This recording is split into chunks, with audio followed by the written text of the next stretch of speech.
Assalamualaikum warahmatullahi Belum? Udah, wabarakatuh. stop. Assalamualaikum warahmatullahi wabarakatuh. Kami kelompok 6 Operator Cyber akan mempresentasikan hasil SSD kami. Yang pertama, nama saya adalah Muhammad Khalifah Milano. Nama saya Kevin Rehan Saleh. Nama saya Rafli Rizal Pratama. Nama saya Nova Fadlur Rahman.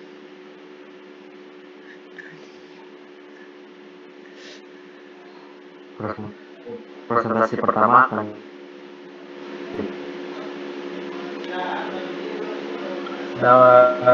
Nama aplikasi kelompok 6 adalah Zerofood. Alasan dibalik penamaan tersebut adalah berawal dari masalah penggunaan makanan secara berlebihan.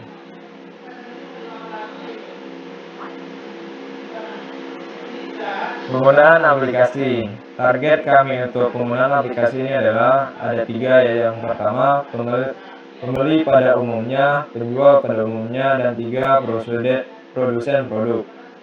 Alasan target penggunaan kami adalah produsen produk adalah kami berharap dengan adanya keterlibatan produsen produk dalam aplikasi kami, mereka dapat membuat produk dengan optimal tanpa membuang bahan produk. Tujuan aplikasi Zerofood adalah untuk membantu mengurangi limbah makanan dengan cara mengoptimalkan pembuatan produk, kemudian dengan cara mengurangi harga produk yang mendekati masa tenggangnya. dan kemudian ada activity diagram ya. Pertama, anggota membuka halaman pencarian, kemudian anggota mencari nama produk. Setelah anggota mencari nama produk, maka sistem akan menampilkan produknya. Lalu setelah itu anggota dapat memilih produk. Jika tidak memilih, maka anggota dapat mengakhiri aktivitasnya atau dapat bisa kembali ke halaman pencarian. Jika dia memilih, maka sistem akan mengecek pesanan. Jika itu bukan anggota, maka dia akan mengembalikan anggota untuk memilih kembali apakah ingin mengakhiri aktivitasnya atau kembali ke halaman pencarian. Jika anggota, maka akan menampilkan pesanan berhasil, lalu sistem akan menampilkan daftar pesanan. Setelah itu, sama seperti sebelumnya, anggota akan membuka halaman pencarian. Setelah itu, anggota mencari nama dan lokasi toko, lalu sistem akan menampilkan produk dan nama toko serta lokasi toko. Lalu anggota akan memilih produk.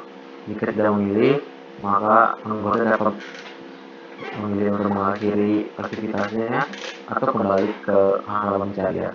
Jika memilih, maka sistem akan mengecek pesanan. Jika ternyata dia bukan anggota, maka sistem akan membiarkan anggota untuk mengakhiri aktivitasnya atau kembali ke halaman pencarian.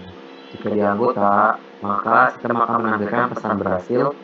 Sistem akan menampilkan daftar pesanan. Lalu yang ketiga, anggota membuka halaman pencarian. Setelah itu anggota mencari tanggal kadaluarsa dan harga produk.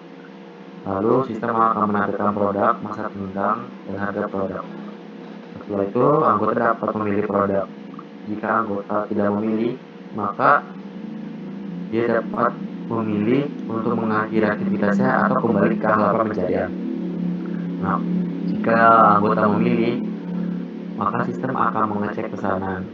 Jika ternyata itu bukan anggota, maka sistem akan mengembalikannya kepada user tersebut untuk memilih apakah ingin mengakhiri aktivitasnya atau kembali ke halaman pencariannya. Jika ternyata adalah anggota, maka dia akan tampilkan maka sistem akan menampilkan pesan berhasil, lalu sistem akan menampilkan daftar pesanan.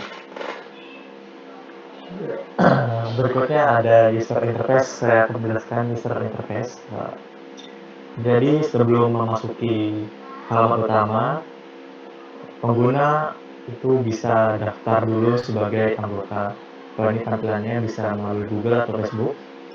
Untuk daftar menjadi anggota bisa memasukkan nomor handphone atau emailnya. Setelah menjadi anggota, pengguna bisa login sebagai anggota. Berikutnya ini adalah tampilan utamanya, tampilan homepage-nya dari sistem ini. Di sini ada pencarian untuk mencari produk dan lainnya, seperti tanggal atau nama toko. Setelah itu ada poster-poster tentang makanan. Ada juga kayak pemberitahuan notifikasi makanan murah dari mana beserta lokasinya, reviewnya, like-nya, dan juga bisa di-share. Setelah itu, setelah pengguna mencari produk yang diinginkan, seperti contohnya di sini tuh beras, nanti sistem akan menampilkan beberapa produk makanan yang sesuai dengan apa yang dicari oleh pengguna. Sepertinya di sini tuh ada banyak beras-beras tuh. Pengguna kan tadi mencari beras. Di tampilan ini ada namanya dan ada ratingnya. Rating ini sudah direct oleh pengguna lainnya. Setelah memencet salah satu dari tadi, kotak beras-beras kecil tadi, memilih salah satunya, nanti itu akan keluar seperti ini.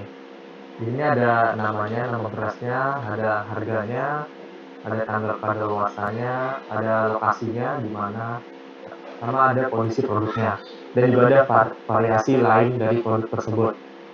Di bawah itu ada deskripsi dari makanan ini yang menjelaskan secara detail tentang produk makanan ini. Ada ulasan juga, ada diskusi, dan ada rekomendasi makanan lain yang sesuai dengan apa yang dicari oleh pengguna. Berikutnya.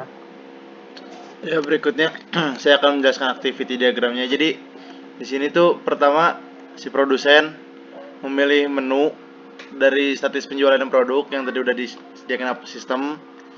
Terus sistem akan mengecek apakah produsen tersebut adalah anggota. Kalau dia adalah anggota, sistem akan menampilkan statistik penjualan.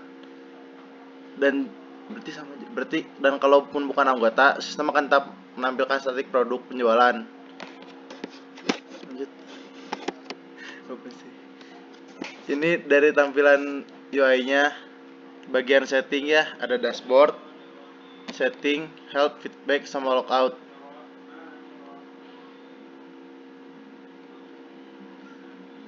Nah, ini contoh dari statik produknya. Misalkan bisa dilihat people recommendation atau rekomendasi dari orang-orang, dari pengguna lain. Itu ada list yang paling tinggi ya, 300. Tuh, bisa dilihat sendirilah. Ini top 10-nya juga di sini, tempat untuk belinya, yang rekomendasi juga di mana. Kayak kalau di sini list misalkan rekomendasinya ada di toko Mega Jaya. Ya kayak gitulah kurang lebih. Lanjut. Ya, sekian dari kelompok 6. Kurang lebihnya mohon maaf. Assalamualaikum warahmatullahi wabarakatuh.